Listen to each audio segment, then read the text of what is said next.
The first one that we're going to look at is the floating rate note, or the floater, or the FRN.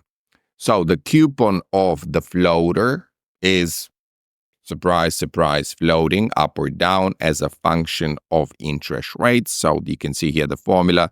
We'll take the market reference rate, so the SOFR, the SONIA, the IONIA, the LIBOR, and then I'm going to be adding a credit spread to account for the fact that my issuer is less trustworthy than the reference rate. Okay, remember the reference rate is based on large multinational banks.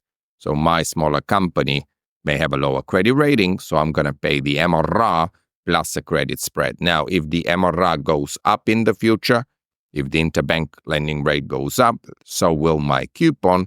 And if the MRR goes down, my coupon, my cost of borrowing will also decline. That's the idea behind floating rate notes.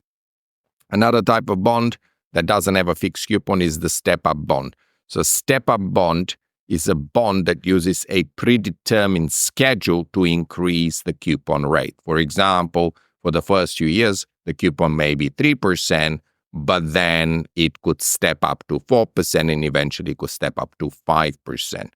So the idea here is that we're giving some breathing space to the borrower in the early years. So if he's, cash burning or struggling in the short term, he's paying a lower coupon initially, but in the future, the hope is that as he becomes more profitable, he will be able to afford the larger coupon. Therefore, the coupon steps up.